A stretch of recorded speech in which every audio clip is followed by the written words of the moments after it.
जो परिस्थितियाँ आई और जो नतीजे आए, बिल्कुल कहीं ना कहीं कार्यकर्ताओं में रोष दिखा भी है। और आगे की परिस्थितियों में मैं तो एक चीज़ कह सकता हूँ, कल भी एक दुष्प्रचार चलाया गया, कानूनी कार्रवाई भी हम कर रहे हैं और सख्त कानूनी कार्रवाई उनके विरुद्ध भी करेंगे जो इस प्रचार के दुष्प्रचार चला रहे हैं।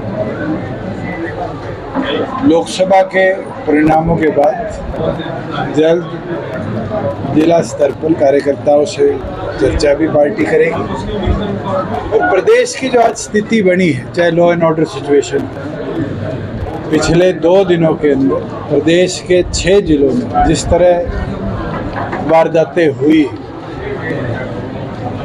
चाहे वो हांसी के अंदर लड़का लड़की का शव मिला, चाहे हिसार के अंदर दिन दहाड़े शोरूम में गोलियां चलाई गई, फिर पार्टी इन सब चीज़ों को लेकर जनता के बीच में जाने का भी काम करेगी, कानून व्यवस्था की लड़ाई की। सर, आपने कहा कि उचाना की चुनाव, मेरे को तो ना पहले कभी शक था ना आज है। जिम्मेवारी उचाना की जनता ने दी है, मजबूती के साथ निभाई भी है, आगे भी जब तक तो मैं निभाऊंगा और आगे भी इस जिम्मेवारी को लेकर बढ़ूँगा।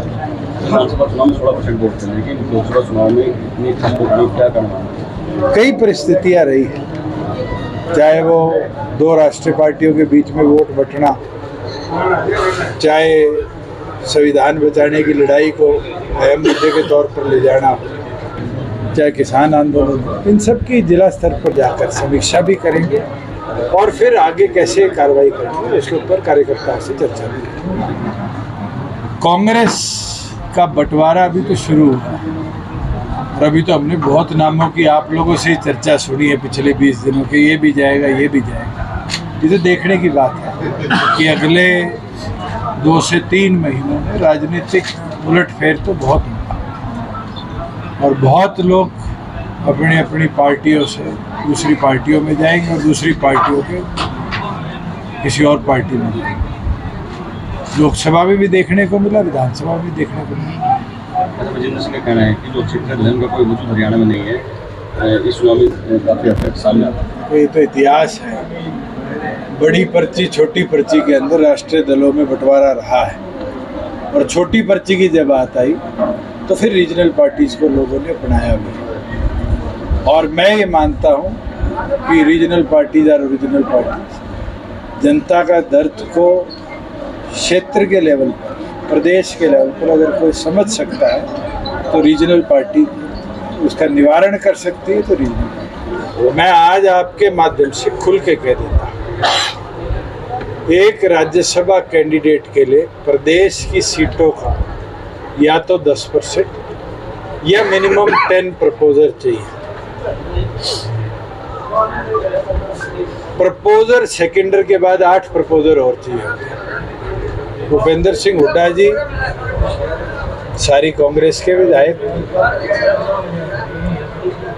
मैं तो बलराज कुंडू से भी निवेदन करूंगा, सारे इकट्ठे हो, सामाजिक तौर पर कोई एक साथी को खड़ा करे। सबसे पहला नाम प्रपोजर और सेकेंडर में होगा तो दुष्यंत चौटाला और नैना चौटाला जी का, और हम वो लड़ाई लड़ेंगे। और अगर उनमें दम नहीं है तो फिर फॉर्म हम भरना शुरू करते हैं।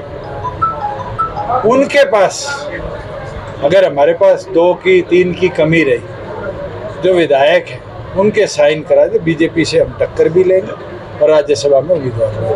सर, दीपेंद्र हुड्डा कहते हैं कि बीजेपी की और इनेलो की लड़ाई तो नोटा से रही है, इतने वोट बैंक इस तरह नीचे चला गया। कोई बात नहीं, उनको इतिहास से सीखना चाहिए और इतिहास के अंदर शायद उनका परिवार भी कितने चुनाव हारा हो।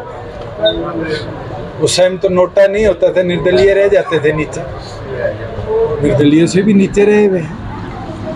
ये तो जनता जनार्दन है, जनता अगर मन बनाएगी तो जनमत साथ भी आएगा और मजबूती भी देगी। गंभीर मामला है और जिस तरह का रुख केंद्र सरकार का रहा है, जहां एग्जामिनेशन बॉडी के प्रेसिडेंट को, चेयरमैन को हटा दिया गया रातों रात, नए की नियुक्ति कर दी गई, जिस तरीके से